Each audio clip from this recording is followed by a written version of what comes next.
नमस्कार दोस्तों, आज की कहानी का शीर्षक है बेटियां जो ब्याही जाई मूर्ति नहीं है। स्वाति अदालत में आज पति शाश्वत की डाइवोर्स एप्लीकेशन के विरुद्ध एक तथ्यों की तैयारी के साथ बड़े संयत भाव से अकेली खड़ी थी। उसके विपरीत शाश्वत के चेहरे पर हवाइयां सी उड़ी थी, जबकि उसके समीप खड़े उसके माता पिता भाई बहन सभी उसे कभी उकसाते कभी हौसला देते हुए धीरे धीरे सीटों पर बैठ गए थे। जज साहब आ गए थे। कोर्ट की कार्रवाई आरंभ हो गई थी। जीरा शुरू हो गई थी। मिस्टर शाश्वत, आपने 15 साल शादी के बाद पत्नी स्वाति से तलाक लेने का फैसला किया, जबकि 6 महीने हो गए आपने अभी तक स्वाति जी पर लगाए अपने सभी आरोपों के लिए कोई ठोस प्रमाण नहीं दिया। बेवफा बेचलन, घर परिवार व बच्चों के साथ लापरवाही, उनका अमर्यादा व्यवहार, अपने मायके के प्रति असीम लगाव के आगे ससुराल को कुछ न समझना, आदि आदि। जी के अलावा शाश्वत कुछ बोल ना पाया। जी मुझे मालूम है जज साहब, इन्हें कोई सबूत नहीं मिलेंगे, क्योंकि सबूत सच को ही मिलते हैं, झूठ को नहीं। पर फर्क क्या पड़ता है, मैं तो तलाक के लिए तैयार हूँ। पूछिए जज साहब, यह तलाक के लिए तैयार है तो घर से अब तक गई क्यों नहीं?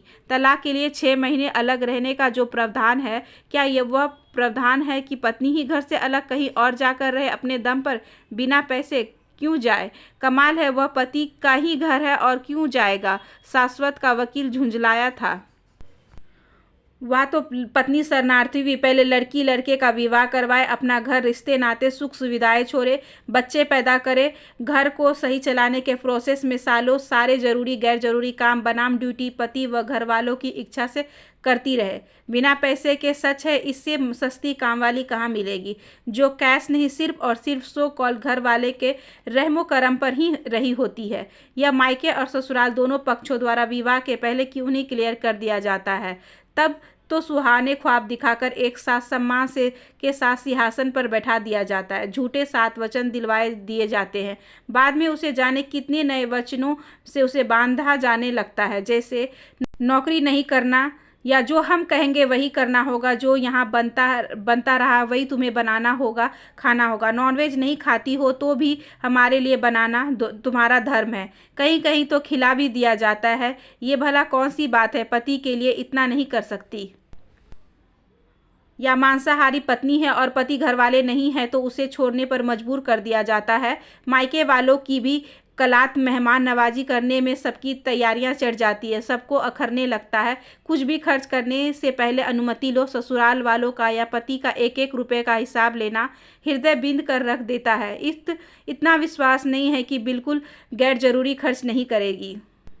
यहाँ जाओ वहाँ मत जाओ, ये क्यों, वो मत करो, ऐसे बैठे रहो, ऐसे पहनो, ये रंग के ड्रेस नहीं पहनो, ये तो व्रत उपवास जरूरी है यहाँ, या तुम्हारा पूजा पाठ का इतना पाखंड यहाँ नहीं चलेगा, तुम्हारे मायके वाले यहाँ नहीं आएंगे, तुम मेरी इजाज़त के बिना किसी से मिलने नहीं जाओगी, हमारी मर्जी के बिना कुछ भी नहीं होगा, आदि आदि। क्या लड़की को अपने घर के नाम पर ससुराल बनाम पर जेल भेज दिया जाता है? आप कहना क्या चाहती हैं? मतलब ये वकील साहब, वह घर पत्नी का भी होता है। ऐसा ही लड़की को शादी से बहुत पहले ही, बल्कि होश संभालते ही बेटियों को बता या जता दिया जाता है कि वह उनके पास पराई अमानत है, उन्हें विवाह कर अपने घर जाना होता है। पूरे समाज में ये क्यों बेकार में नाटक खेला जाता है, जबकि सच तो यह है कि यहाँ लड़की का कोई स्थायी घर ही नहीं होता।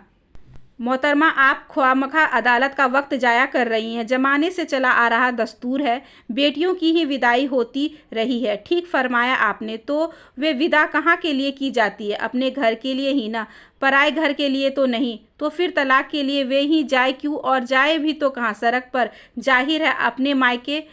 तपाक से वकील साहब बोल पड़े। वाह वाह, कहाँ वाह? उस घर में जिस घर को समाज ने विवाह के बाद पराया बना दिया। समाज में ससुराल से ही लड़की की अर्थी निकलने की बात बार बार दोहराई गई है। आपसी समझौते से ही विवाह के पश्चात वो सारी जिंदगी के लिए अपने पिता का घर छोड़कर पति के साथ अपना नया घर बसाने आती है। वह अपनी सारी सेवाएं, दहेज का सामान, कैश, अपना बैंक बैलेंस, स्त्री धन, सेहत, करियर सब उनके हवाले कर देती है और तन मन धन से समर्पित बनी जीवन व्यतीत करती रहती है। जी, आप करते करते आदेशों का पालन करते आदर्श बनी वो नारी जिसने कभी अपने लिए अलग से कुछ न सोचा न छोड़ा, न जोड़ा तो रिहाइश का जीवन यापन का मुकदमे में खर्च का इंतजाम कैसे करना चाहिए। उसके मायके वाले को तब भी उनका ही दायित्व कैसे। निठुर समाज की दोहरी मानसिकता, समाज की चालाकी देखिए। सारे बलिदान त्याग औरत के नाम पर। लड़की ही शादी के बाद विदा होकर अपने घर परिवार सुख सुविधा छोड़े, जबकि लड़का नहीं। दबाव रहता है विवाह का सारा खर्च लड़की के माँ बाप करे, लड़के के नहीं। दान दहेज भी लड़की वाले करे, लड़के वाले नहीं, पर अधिकार उसकी सब चीज़ों पर उनका है।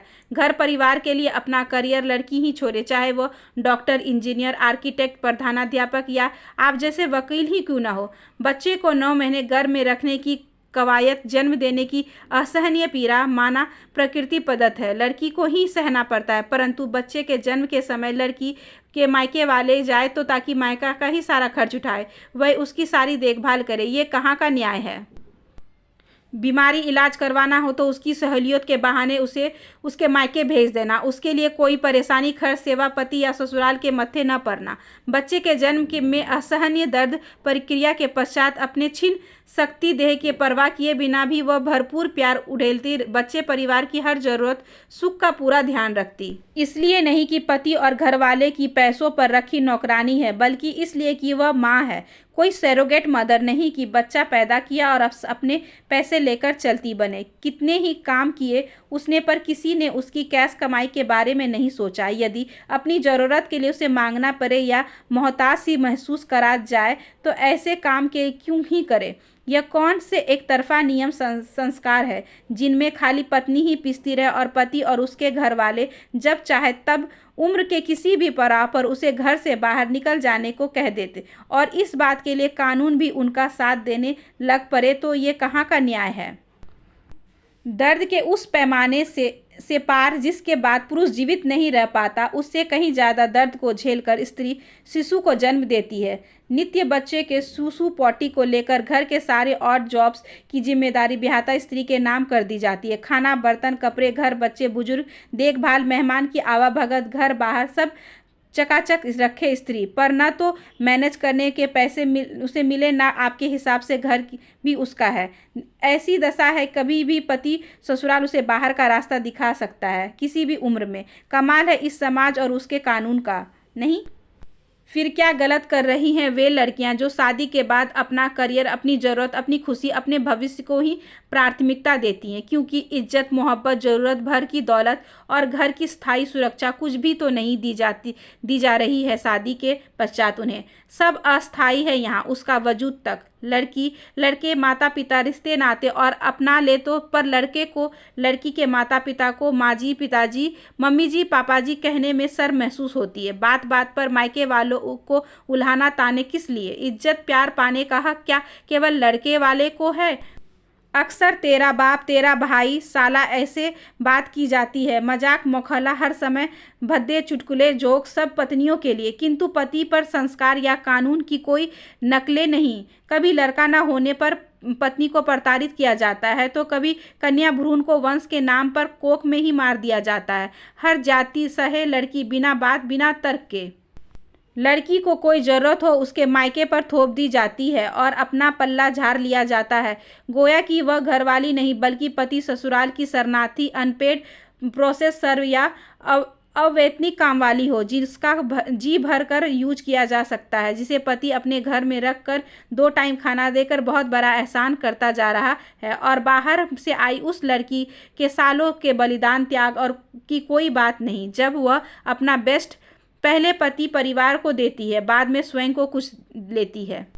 जब आपस में नहीं निभ रही तभी तो तलाक और अलग जाने की बात आई है। आप खुद ही कह रही हैं आपको तलाक देने में कोई ऐतराज नहीं। शाश्वत के वकील ने साफ करना चाहा, किस शर्तों पर तलाक। आपने पढ़ा नहीं तो जाने को पत्नी क्यों कहा जा रहा है। इन 15 सालों में न करियर, न पैसा, न शक्ति, न सेहत रह गई उसकी। उस पर बच्चों की जिम्मेदारियों के लिए क्या वह सड़क पर आए। तो इसका मतलब है आप तलाक नहीं देना चाहती। अपना सब कुछ समर्पण करने के बाद औरत को ही कहा जाता है अपनी और अब बच्चे की जिम्मेदारी लो और निकलो यहाँ से। महीनों का निर्धारित भत्ता मिल जाएगा, वो भी कोर्ट केस लड़ने के बाद। कहाँ से लड़ेगी। वह सब कुछ तो पति ससुराल समाज ने समर्पित करवा लिया है। यह कंपनसेशन है, हर्जाना है एक औरत की ज़िंदगी का, न उसके भरोसे का मान सम्मान, न प्रेम स्नेह, न उसकी अपनी आवश्यकताओं भर का पैसा, न अपनी कोई स्वतंत्रता, न ही अपने घर का स्थायित्व। बस पत्नी बनकर लड़की को बांदी, दासी या कनीजों बनाकर रख दिया जाता गया है। प्राचीन राजाओं मुगलों की तरह ही उनसे कोई खास फर्क नहीं है इनमें। भाई वाह, उसने ताली बजाई थी। कानून ने दे दिया तो अब मायके की प्रॉपर्टी पे हक, मकान पे हक, औरत वहां जाकर आराम से रह सकती है। खूब चालाकी से बनाया गया ये भी कानून। मैं तो हैरान हूँ बनाने पास करने वाले महानुभावों की बुद्धि पर। आप समझ रही हैं, अदालत में खड़े होकर आप अदालत और कानून की तौहीन नहीं कर सकती। वाह वकील साहब, हम औरतों के लिए कानून बनाए, हमें उसके लिए अपने विचार रखने की भी स्वतंत्रता नहीं देंगे। आप बताइए जज साहब। उसने जज साहब से ही सीधा पूछ लिया। इन्हें बोलने दिया जाए। जज ने कहा, थैंक यू माय लॉर्ड। चालाकी इसलिए कहूंगी कि कानून बनाया तो भी वह स्त्री के विवाह के बाद मिले अपने घर में क्यों नहीं हक दिया गया। अगर लड़की को पता हो कि ससुराल से कभी बोरी बिस्तर सहित निकाला जा सकता है और फिर अधिकार पाने के लिए केस लड़ना होगा तो वह शायद ही शादी करे। कर भी ले तो अपने लिए कुछ सोचेगी, पूर्ण संपूर्ण तो कभी नहीं करेगी। और फिर यदि मायके के घर में हक है तो करियर, घर सब कुछ छोड़कर शरणार्थी सेविका बनाम पत्नी बन दूसरे के घर जाए ही क्यों। दूसरी बात, 5, 10, 20, 40 साल बाद मायके वाले, जिनके लिए इन सालों में मेरे द्वारा कुछ न किया गया, न अपने द्वारा कोई सेवा दी गई, फिर भी उन्होंने अपने स्नेह की वर्षा से हमें कभी वंचित नहीं किया। हमेशा वक्त पर खड़े रहे, अडिग भावनात्मक संबल सुरक्षा बने रहे। वे जिन्होंने हमारी खुशी की खातिर अपनी ज़रूरतें भी कुर्बान कर दी। गत इतने वर्षों में वे जब अपने घर में अपने नए जुड़े सदस्यों के साथ रहने के आदी हो चुके हैं, अपने एक स्तर के साथ ही शांति से जी रहे हैं, वहां जाकर हमारा खलल पैदा करना, उनकी शांति भंग करना क्या का न्याय संगत है। जबकि इतने सालों पति घर परिवार को अपना सब कुछ दिया। इस नए कानून ने फिर लड़के को उसके परिवार को ही प्राथमिकता दी, उसी का पक्षधर है। किसी प्रकार के एडजस्टमेंट के तनाव से लड़के को मुक्त रख दिया गया है। इसमें भी मतलब ये, यदि किसी उम्र में भी झेलना हो तो झेले लड़की और लड़की के परिवार। यह पक्षपात नहीं है तो क्या है। कानून बनाते समय कुछ एक माँ और बहू को भी बिठा लेते तो अच्छा होता, वे अपना भला बुरा बता सकती। मायके का जो एक रहा सुरक्षित स्नेह संबंध, उसे भी तोड़ने का प्रयास है ये कानून। लड़की रिश्ते खराब करके मायके के मकान में भी कभी हिस्सा नहीं चाहेगी, जबकि पति और परिवार उसे उकसाते देखे जा रहे हैं। हिस्सा तो वहाँ मिलना चाहिए जिनके लिए वह अपना सब कुछ समर्पित किया। जहाँ वह विवाह के बाद आई है, उसका अपना घर है, जहाँ उसने उस घर के वंश वारिस को भी अपनी कोख में जन्म दिया है। स्थायी सम्मानित हिस्सा उसे वहाँ मिलना चाहिए जहाँ उसका दहेज, पैसा, करियर, सैलरी, सेवा सहेज, रिश्ते, चैन, अधिकार सब कुछ ले लिया जाता है। सम्मान, आत्मसम्मान, प्रेम, विश्वास, सुरक्षा, इतना ही तो चाहती है एक स्त्री विवाह से। इसके बदले में समर्पित बन सारे जीवन प्रेम पूर्वक निष्ठा से अपनी सेवाएं देती रहती है। असहनीय दर्द सहकर बच्चे वारिस को जन्म देती है, जी जान से उसे पालती पोसती है, उनके एवज में उसे कुछ नहीं मांगती। इसी का लाभ उठाया जाता है। कोई कॉन्ट्रैक्ट नहीं बनाया गया आज तक। हम लड़कियां मूर्ख बनकर अपने को रानी समझते हुए बाजे गाजे के साथ दुल्हन बनी एक नाव से दूसरी नाव पर अधिकार के साथ सुंदर जीवन जीने के सपने दिखाते हुए बलिदान के लिए कुदा दी जाती है। और यही कहा जाता है, फसलें जो काटी जाती उगती नहीं है, बेटियां जो ब्याही जाती मूर्ति नहीं है। जन्म के 20-25 वर्ष जिस नाव पर बिताया, वह नाव तो छुड़ा दी जाती है, वो दूर निकल गई। जब दूसरी नाव के अनुसार अपने को ढाल लिया तो क्यों अब सालों बाद पहली नाव पर वापसी द्वारा वहाँ मायके में बेटियों के अधिकार की बात कानून कह रहा है। तो कैसे संभव है बीच इतने सालों की उम्र की लंबी नदी दूरी, क्या वही परिस्थितियाँ रह गई होती है। अब जब विवाह अपनेपन की भावनाओं का बंधन नहीं रह गया तो क्यों नहीं एक लीगल कॉन्ट्रैक्ट के तहत शादी का कानून बनाया जाए। ये समझ क्यों नहीं आता। ये फेरे, मंत्र, 7 वचन बस उसी समय दिखावे के लिए होते हैं। लड़की 3 फेरे पीछे, 4 फेरे आगे, सब नाटक है। आदमी जीवन में कभी औरत को अपने आगे नहीं चलने देता। ज़्यादातर औरतें डरी सहमी अनुगामिनी की ही बनी घुमाई जाती है। विवाह सिंहासन पर तो बराबर से बिठाया जाता है, परंतु गिरे प्रवेश के बाद औरत को जल्द ही उसकी असली औकात दिखा दी जाती है। इससे तो अच्छा है शादी के पहले ही बता दे इतने काम है, इसके एवज में ये दिया जाएगा। लड़की को तभी क्लियर हो जाए कि वो इस रिश्ते को स्वीकार करना चाहती भी है या उसे मंजूर नहीं। ये क्या कि अभी सिंहासन पर बैठा लो और फिर उसे पैरों की जूती दिखाओ या बना दो। शादी के समय लड़के लड़की दोनों को अपनी और दूसरों की औकात व इच्छा स्पष्ट होनी चाहिए, जिसका सम्मान होना चाहिए, तभी विवाह की मंजूरी दी जानी चाहिए। शादी के बाद जबरन लड़की की नौकरी छुड़वा दे या करवाने लगे इसलिए कि पति की मर्जी है तो यह बिल्कुल अनुचित है।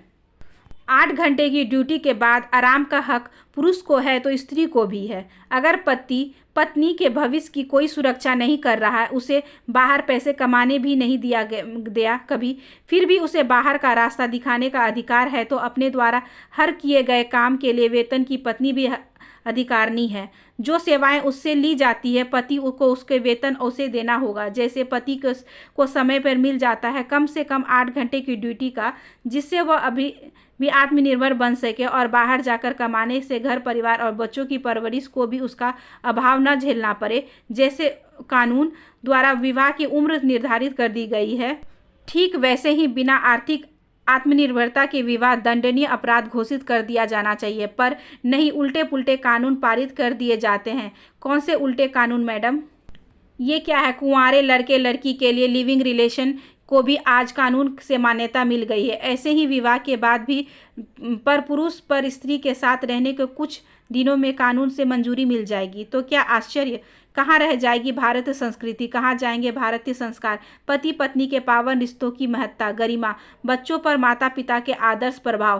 कानून तो ऐसे ही बनते जाएंगे स्त्रियों के लिए और स्त्रियां ऐसे ही झेलती रहेंगी। यदि कानून बनानी ही है तो भारतीयता की दृष्टि से स्त्रियों की भलाई में उनमें निहित हो। बस मुझे और नहीं कुछ कहना है जज साहब। अदालत में चुप्पी छा गई थी। अचानक जज साहब ने ताली बजाई तो शाश्वत के परिवार को छोड़कर सभी ने उसका साथ दिया। हॉल तालियों से गूंज उठा। जज साहब फिर बोले, मिसेस स्वाति, आपने जो मुद्दे उठाए हैं और जिन नए संशोधन की आवश्यकता का जिक्र किया है, हम उन्हें आगे सदन में उच्चतम न्यायालय पीठ में समझ जरूर रखवाएंगे। रही आपके 6 महीने अलग रहने की बात, तो मिस्टर शाश्वत को ऑर्डर दिया जाता है कि वह आपके रहने की कहीं पूरी सुरक्षित व्यवस्था करे। तलाक के बाद तो वैसे भी उन्हें यह करना ही होगा, या स्वयं 6 महीने के लिए फिलहाल कहीं घर से बाहर रहें।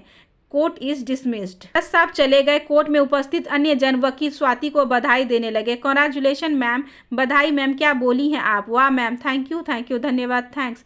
अरे किसको थैंक यू बोल रही है सोते सोते? स्वाति, मुझे भी तो बता, कोर्ट नहीं जाना? तेरा अलार्म बजे जा रहा है कब से, उठ। मम्मी अनुपमा ने स्वाति को उठा दिया था। वाह मम्मा, इतना अच्छा सपना देख रही थी, काश ये सच होता। मैंने देखा कि मैं सबको कोर्ट में अच्छे से धो रही थी। मेरी दलीलें पेश कर सुन। जज भी ताली बजा रहे थे सबके साथ। ओए मुंगेरी लाल के हसीन सपने, पापा कोर्ट के लिए तैयार होने चले गए। अपने टाइम पर ही निकल जाएंगे, जल्दी कर, आज से तेरी इंटर्नशिप शुरू है। ये मुंगेरी लाल के सपने नहीं, would be big advocate miss Swati Sharma के सपने हैं मम्मा, जिसे वे सारी औरतें के लिए एक दिन सच करके दिखाएगी। पक्का प्रॉमिस। कोर्ट में ही नहीं, सारी दुनिया की तालियां बजाएंगी आपकी इस स्वाति के लिए। उसने अनुपमा को पकड़कर कस के पप्पी ले ली। एक बार पूरी तरह वकील बन जाऊं, फिर बताती हूँ सबको। फसलें जो काटी जाए उगती नहीं है, बेटियां जो ब्याही जाए मूर्ति नहीं है। तलाक के मुकदमे में तो सारी सताई बेचारी औरतों के लिए अदालत और कानून दोनों को हिलाकर रख दूंगी, जिता कर रहूंगी उन्हें। कोर्ट और कानून के नए ढंग से सोचना होगा और समय के साथ कानून बदलना ही होगा, तभी ऐसे मुकदमे में सही फैसला किया जा सकेगा। मी लॉर्ड। अनुपमा के आगे सिर झुकाकर हंसते हुए वह बाथरूम की ओर भागी। पर ये पति, शाश्वत, बच्चे, ससुराल, तलाक की नौबत, ये सब कहाँ से पैदा हो गए मेरे सपने में? ओ गॉड, बिल्कुल रियल जैसा ड्रामा खींचा है। जरूर कल रात पढ़ रहे केस के उदाहरणों के सिर चढ़कर मेरे ही रूप में ढलकर ये ताना बाना बुन दिया गया। हा हा, इतने तो कट ही कर देना गॉड, बस मेरी दलीलों पर तालियों वाला हिस्सा सच कर देना। सुबह 7 बजे का सपना है। God love you. बुदबुदाती स्वाति ब्रश करते हुए हंस पड़ी। आशा करती हूँ कि आज की ये कहानी आपको अच्छी लगी होगी। अगर अच्छी लगी हो तो please like, share and subscribe करें हमारे चैनल को, ज़्यादा से ज़्यादा शेयर करें और बेल आइकन को ज़रूर प्रेस कर लें ताकि अगली वीडियोस की नोटिफिकेशन आपके पास सबसे पहले पहुँचे। धन्यवाद।